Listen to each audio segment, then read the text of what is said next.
Welcome back to IAS Net Study, and this is the ethics series. And in this ethics series, this is the 11th video. And in this video, we are going to talk about persuasion. In the last video, we talked about social influence, and one of the ways of social influence, one of the methods of social influence is persuasion. So, persuasion, I can say, it is a version of social influence. And here also, in social influence also, it is a change of belief, it is a change of emotions, it is a change of attitude and behavior. Here also there is a change of attitude, there is a change of behavior. But here the difference is that in social influence it is more of conformity in nature. It means that everybody is doing it, I am also going to do it. So there is a concept of conformity. Here it is not the case. Here there is a winning of both heart and mind. Heart, it means emotional aspect. Mind, it means rational aspect. Heart is emotion. So here the combination of both emotional quotient as well as the rationality, so both comes into a picture. So persuasion, it is a form of social influence where there is a change of attitude, there is a change of belief system, there is a change of behavior, there is a change of emotion. And this is due to logical argument. There is a logical explanation. Because of this logical explanation, I have changed my attitude, I have changed my behavior. But in social influence, this rationality or logical argument, this is missing. But in persuasion, yes, there is a change in attitude, belief system by other person. So another person is changing my attitude and behavior, but here I am getting change. I'm changing my attitude and behavior because of this logic, because of this rationality. So here it is win of both heart and mind. So what exactly happens when you do the persuasion, and how is it different from social influence and persuasion? See, here what happens, I am going to internalize these things, because the changes, since I am associating with this change, the change of attitude and behavior due to the logical explanation, then I am going to internalize these things, and the effect of persuasion is quite long lasting. But in social influence, you know the different levels of social influence.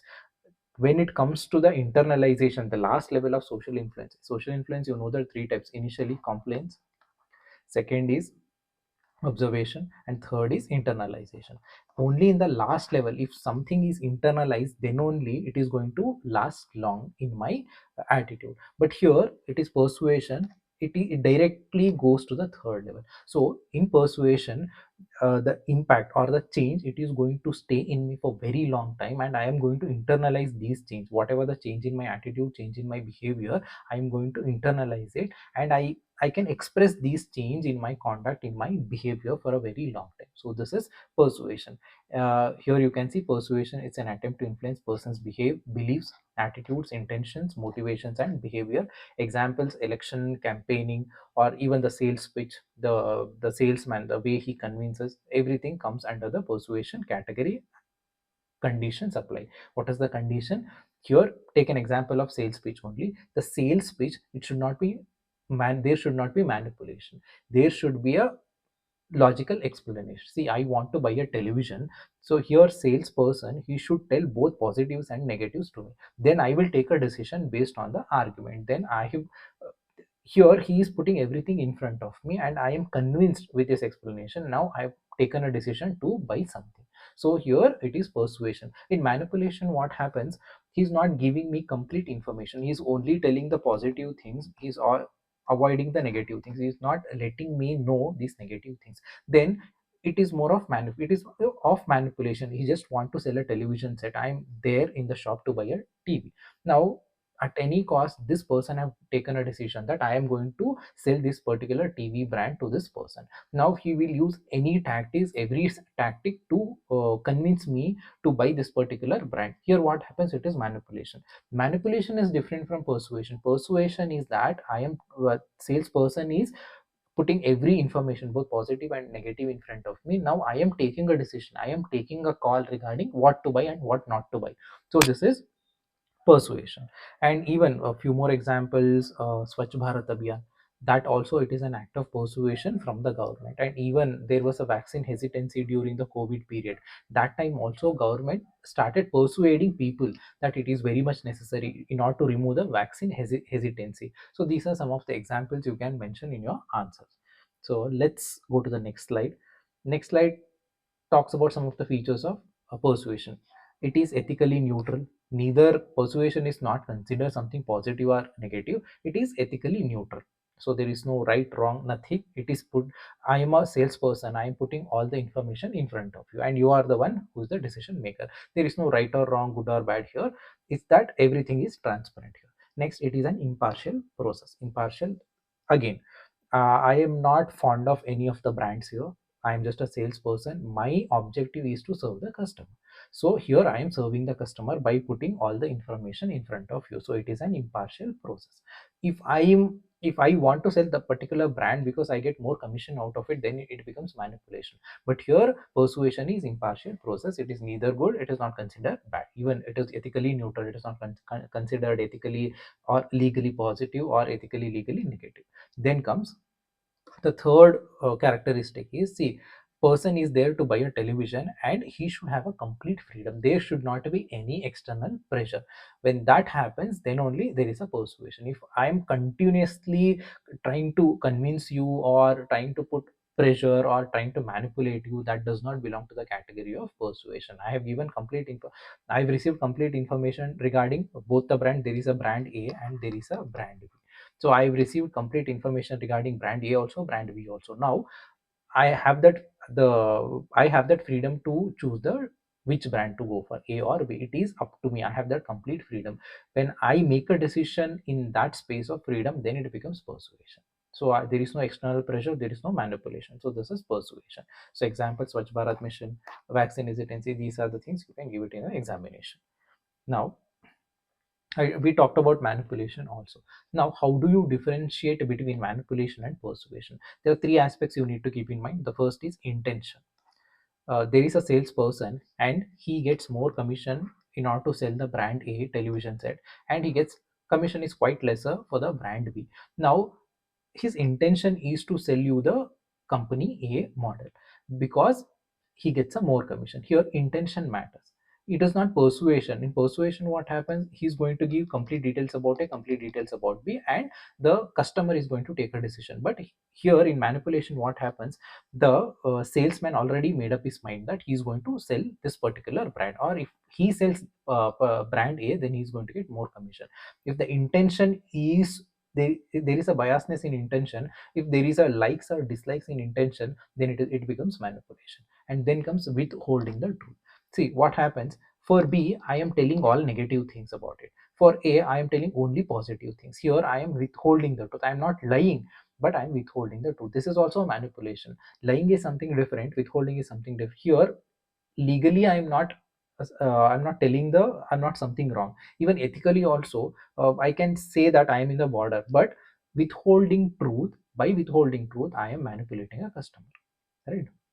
And coercion is some kind of pressure.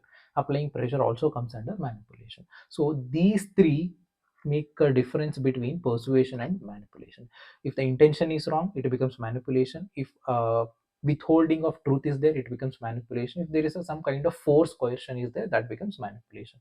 Without these, lead to persuasion, right? So we talked about persuasion, the extension of social influence, and we talked about characteristics of persuasion. And now we are talking about the distinct difference between persuasion and manipulation. And the next, let's see the persuasion tactics. Persuasion tactics depends on three factors. The first is source. Source is that from where exactly persuasion is starting. Here take an example of the same thing, the salesperson. So he is the source here. In a better example, if I have to take, the Boost advertisement, it was quite very famous, maybe 15 years ago. That is Sachin Tendulkar. In the advertisement, he used to say that Boost is a secret of my energy. Here source matters a lot. The people have a lot of admiration, lot of respect for Sachin Tendulkar. When Sachin Tendulkar says something, if he is delivering a message, he becomes a communicator. Now, if the source is very strong, if the initiation of the message, where it come from, it has that credibility factor, then persuasion will be very strong. So if the source is strong, the first, this is where the origin of the persuasion start, that is the source has to be very strong. If such, see here Sachin Tendulkar is saying that boost is a secret of my energy, if some other random person who don't have that much of fan following, if he says the same thing, some random model says the same thing, impact will not be that much. Here, since Sachin Tendulkar has a greater respect and greater admiration in the country, if he says, the slogan become household name, the boost, the brand became the household name, the people are convinced that this brand is very good, this brand might be good because it is endorsed by Sachin Tendulkar. So source matters a lot. And even during the freedom struggle also, Gandhi, whatever the Mahatma Gandhi used to tell, people used to listen to that. People had a great immense respect to the Mahatma Gandhi, so people used to gather just to listen to him. The source matters a lot. When the persuasion has to happen, source matters a lot. That is the first factor. And then comes message. What exactly the message is? Here it is, the source is Sachin Tendulkar. Now what exactly is telling, even that message also matters a lot. Message should be clear, message should be well organized. See here, he's telling that boost is a secret of my energy, and he's telling that this is a healthy drink. This is going to give you the energy, and especially for the development of children, this is going to sorry, impact in a positive way. Here the message should also be, message also plays very important role. If the same Sachin Tendulkar talks about smoking or drinking, if he supports some alcohol brands or some cigarette brands, then there is no validity for the message. People are not going to accept it, people are going to reject these kind of unethical messages. So message also matters a lot. The first, source matters, and then message matters also. So message should be clear, message should be well organized, there should not be any confusion. Message is loud and clear, there should be well organized. Then come person is me. Here Sachin Tendulkar is telling source, then what message he is telling? He is telling that boost, it is a secret of my energy, it means that it is a health drink, and it is going to help you in a positive way. So that is a message. Now the person, it is, I am the one who is watching the television. If I have very strong values, then I can outrightly reject it. I can say that it is all a sugary drink, it is not going to impact me. So even my attitude also plays very important role here. See, the characteristic of a person whose attitude has to be changed plays very important role here. Persuasion is nothing but changing of attitude and changing of behavior. If my attitude has to be changed, my behavior has to be changed, then there are some characteristics. As a person, I should have some characteristics. If my moral reasonings are very strong, if my level of integrity is very strong, if I have, my awareness is very strong, it is very difficult to convince me. So persuasion is difficult. So even the person, I am watching this television ad, so it depends on me also how aware I am. That also matters a lot. So see, take an example. If somebody is telling the message with respect to my family, so it is not going to change me, because I have a very strong attitude towards my family. My attitude towards my family, it is very difficult to convince me, because there is an emotional attachment. But if there is a if somebody wants to change me with respect to, here as a soap, with respect to this drink, here it is the boost, then I am quite vulnerable to this. I don't have a very strong attitude. The cab model component, the cognitive, affective, and behavioral, these components are not very strong with respect to soap, toothpaste, with respect to drink, then it is easier to persuade me, it is easier to change my attitude, it is easier to change my belief system, it is easier to change my behavior. But when it comes to family, it is not. So even the third aspect, the third factor, even the person, that also matters a lot. And even in the person, the strength of an attitude, whether it is a strong attitude, whether it is a weak attitude, that also matters a lot. So persuasion factor depends on three factors. Persuasion tactics depends on three factors. The first one is source, second one is message, third one is person. So all the three matters in persuasion tactics, right? Now, let's talk about some of the models of persuasion. Actually, there were questions in UPSC, and even if you look at the various state examinations, state public service examinations, also many a times this models of persuasion, the questions have been asked very precisely. The models, Aristotle model, directly these questions have been asked in the many state government. If you look at the question paper, you will get to know. So let's talk about key models. We'll talk about two important models. and also one more, the subsidiary model. The first important model is Aristotle's three elements of persuasion. So Aristotle tells that in order to have that act of persuasion to work on me, there are three aspects you need to focus. And what are these three aspects? The first is ethos. Ethos, it means that the same thing, the three factors we talked about: source, message, and the person. We talked about source, message, and the person, the same thing. Here also source matters a lot. If the source is very strong, if there is a credibility on the source, if the character of person is very positive, where there is an admiration among the people, then the persuasion, it is easier to change the attitude and behavior of a person. And next comes pathos. Pathos is emotional appeal. If there is an emotional appeal, persuasion is easier. And then comes logos. Logos is that logical argument. Persuasion is based on logical arguments only, rational arguments only. So there has to be, if I am giving the message to somebody, I want to influence your attitude, then whatever I say, there should be an emotional appeal, and whatever I say, there should be rational arguments behind it. So ethos, pathos, logos, these three factors plays very important. These three are the elements of persuasion according to the Aristotle. So here ethos, it means credibility of a source, from where exactly the initial message came from. Here the same example of Mahatma Gandhi during the freedom struggle. People used to listen to him because he maintained that personal integrity, and because of a simple lifestyle, people admired him. So if he says something, people used to believe that, people used to follow that. He says satyagraha, he says ahimsa, non-violence. People used to follow all these uh, uh, whatever the guidelines given by Mahatma Gandhi at that point of time. Then comes pathos. See, one thing, source, fine. Mahatma Gandhi has told something. Then the next thing is, whatever he said, that message should have emotional appeal. Then only the people are going to follow. And here, pathos relates to this emotional appeal. If you look at the Swachh Bharat mission, Beti Bachao, Beti Padhao, these ads, there are emotional stories linked to it, and this emotional story somewhere, it is going to trigger your emotional approach. So pathos, this is the second element. And the third element, logos, that is the logical argument and evidence should also be there. So in order, if I have to get persuaded, then logical argument is must, and it is necessary, it is important. So ethos, pathos, and logos.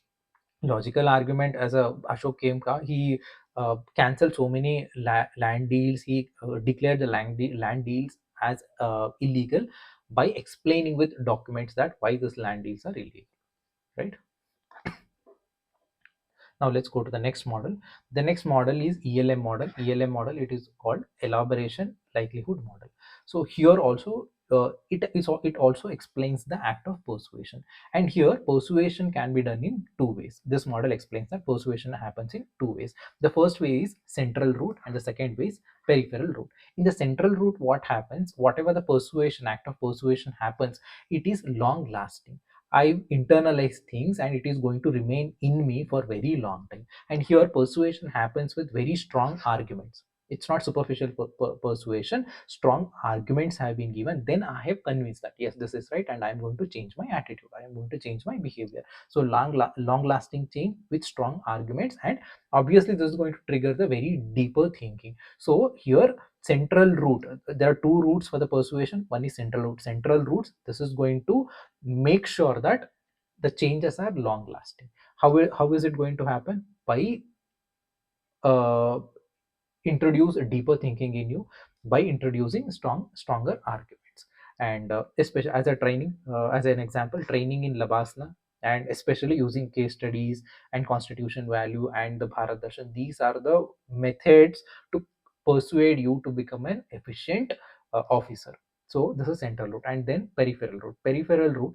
In the central route, you want to internalize whatever the change, somebody, see, I want to persuade you. My target is that whatever the change happens, it should there for very long time. There should not be any superficial change. There should be change in attitude, there should be change in behavior. But in peripheral route, it is mostly a superficial structure. Because see, just think that I am a celebrity, I am telling you something, and you are going to do that. You have changed your attitude, you have changed your behavior, just because I am a celebrity or you admire me. So because of that factor, because of charisma, because of slogans, because celebrity or role model kind of thing, there will be a change on other person. I've told you something, I am a movie star, I've told you something, and you started doing it. Here whatever the change, it is on superficial level, and these changes are temporary in nature. In central root, I am focusing on uh, long lasting change. I am focusing on deeper thinking. But here everything is superficial, and most probably these changes are temporary in nature. Peripheral route.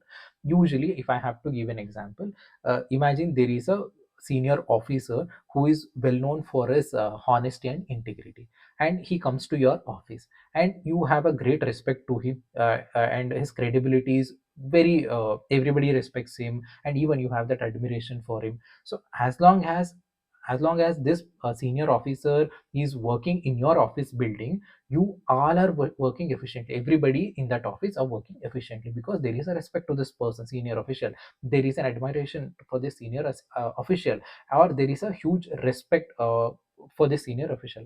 As long as this senior official leaves this office or get transferred to some other office, you are back to your normal routine. You're not at all efficient, you're wasting time. You, for 3 months, the senior officer is there in your building, is there in your office, and you give your 100% as long as this officer is there.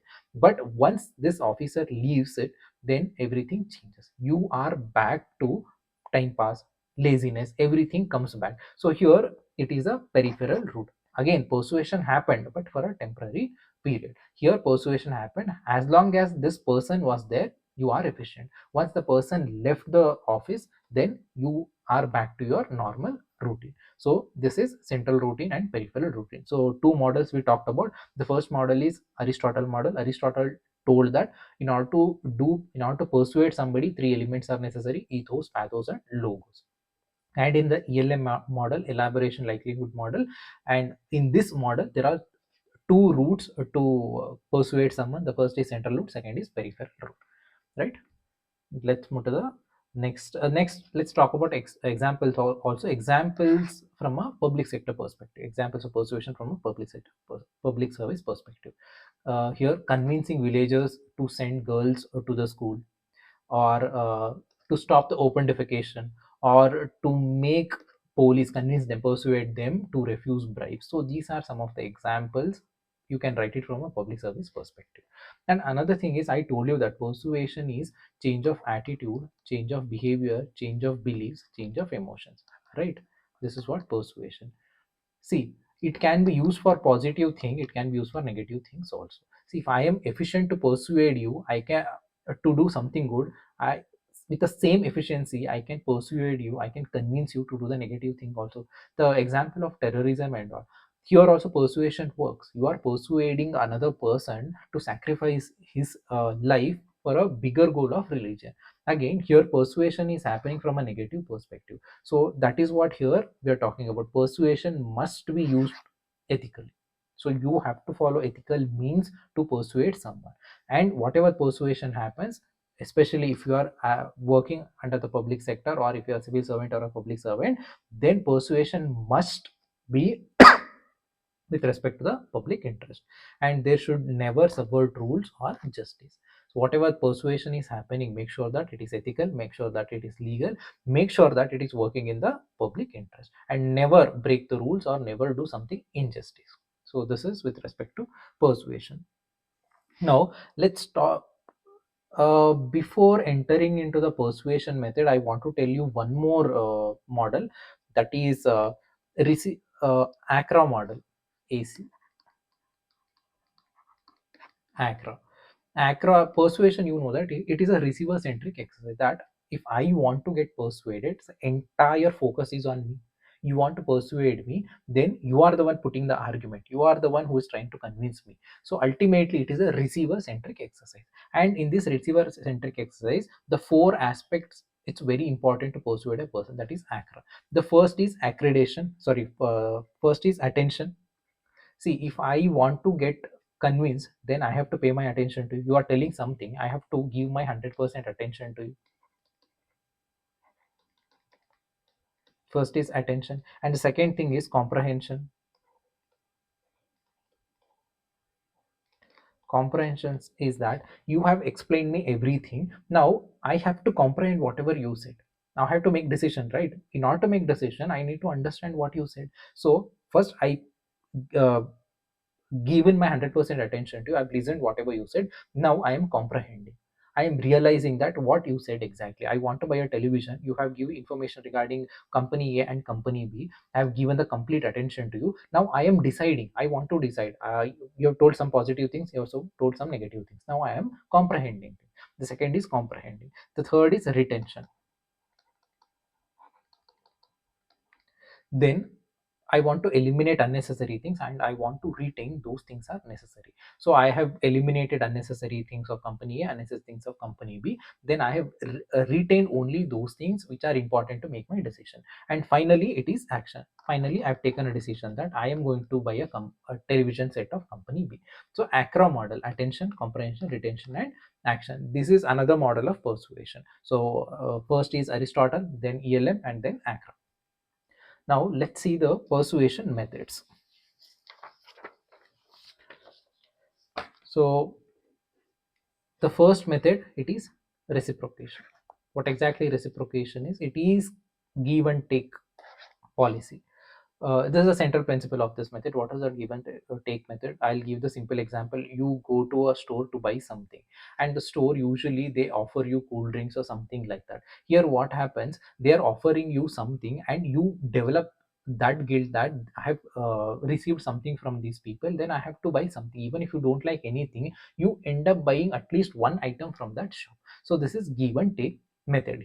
It is a reciprocation. This is one of the methods of persuasion, right? Especially shops offering cold drinks. So here, see, somewhere all of us, we have taught that we should find a way, some way to repay others what they do for us. You have helped me, and it is there in my mind that I have taken help from this person. If time comes, I am going to help this person. So it is a persuasion. Here, when you go to a shop, the same idea that I have to give you back in a very short span of time. Here I have taken this from cool drink from this shop. Now I feel that guilt that I don't want to go empty handed without buying anything. So I feel that there is a compulsion on me that I have to buy something. So this is reciprocation.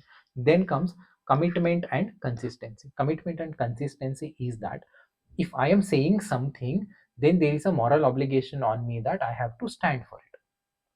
Especially take an example of politicians. If they are telling something at the public platform, then they have to maintain that. So if I'm committing something, I have to maintain that consistency. So this is also persuasion. I am internally accountable and I am externally accountable. People are going to ask me, question me that you have committed to this, what are you doing? And also I'm answerable to myself also. So commitment, as an example, especially during the Swachh Bharat mission, the villagers, they used to take a pledge, public pledge, that in front of Gram Sabha, that we are going to make our villages defecation free.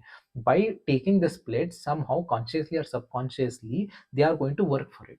So commitment leads to the consistency, and consistency eventually it means that persuasion. So once people made a choice or taken a stand, they are under both internal and external pressure to behave consistently with that commitment. I've made a commitment in front of others, then I have to maintain that. I have to fulfill that commitment, right? And the third persuasion method is that social proof. What is that social proof? Social proof is that my decisions are based on what people think, what all other people around me think. My decision, it is based on that. If everybody the same, let us take the same example of Swachh Bharat mission. Everybody in a village, they are building toilets. Now I am also going to build a toilet, because if everybody is building, it means that everybody must be doing something positive, or it must be the right thing. That is the reason everybody is doing. Now I am also going to take the same decision. I am persuaded by other people. So through the social proof, my behavior has been changed, my attitude has been changed. So here we decide what is correct by noticing what other people think it is correct. So this principle applies especially to the way we determine what constitute correct behavior. So if everybody else is behaving in a certain way, so I assume that if everybody in a classroom behaving in a certain way, I assume that this might be the right way, so I also start doing it. So social proof. And the next persuasion method, it is liking. Liking, you can connect it to the role model also, especially the social influence. attitude change also, attitude formation also, we talked about role model. The same thing here also. If I like somebody, then I am going to say yes to that person. If he says something, I am going to say yes to that person. There are two aspects in that. One thing is physical attractiveness, that also matters, and there is a similarity. Similarity, it means that, as an example, if a community leader belong to my community, if he says something, I am going to accept it. So the either there is physical attractiveness, or because of similarity between me and you say something, I am going to accept it. Here also, people say yes to the people they like, because I admire you and I say yes. If you say something, I am going to say yes to it. So this is one of the persuasion methods. And then comes authority. The fifth method is authority. What exactly the authority is? If a religious leader says something, I am going to follow that, because I find that he has that religious authority. Or simple example, you are traveling in a road, and if a traffic police tell you to take a left turn, you are going to take it. But if the same thing is said by some other person to somebody, there are two person, there is a person who's standing in a road, and if he tells you to take a right turn, you're not going to take it. If the same advice is given by a traffic police, you are going to follow it. So this is authority, because that person has some authority and he is telling you to do something, and you are going to do it. It may be a respect, it may be obedience, whatever it is, because but ultimately you change your attitude, you change your behavior. So some people are more strongly influenced by an authority than others. So complaints can vary according to the situation. And another one example, traffic police, I've explained it. Another, me and you, we are having argument. Now in that argument, if I quote any judgment from Supreme Court, then you are going to get convinced. You know that there is a credibility for Supreme Court information. The Supreme Court judge has given this observation. Now whatever the court says, you going to accept it. You are not accepting what I say, but you are going to accept what court says. Or if the some report, official report comes, CAG report, these kind of things. Or if the person who is very honest and efficient, if he says something, you are going to accept it. So it means that if a person has that authority, then you are going to respect that authority, you are going to follow whatever the authority says.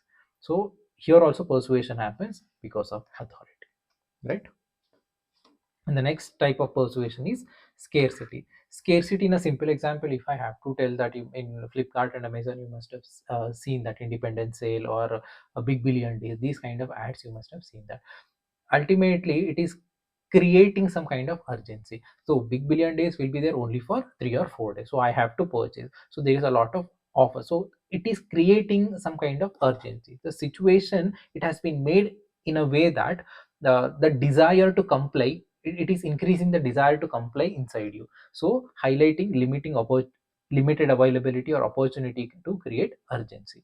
The same example you can give, the big billion day example also, like, or here what happens when you create this urgency, then you find that opportunities, it has more value than before. So opportunity seems more valuable when there are less available. So hard to get things are perceived better than easy to get things. So this is the mentality. Because of this mentality, scarcity is one of the ways to persuade you to change your attitude and to change your behavior, right? I think this is it with respect to persuasion. And I'll see you guys in the next video. Next video, we are going to take up the cognitive dissonance. And thank you for listening. Have a good time.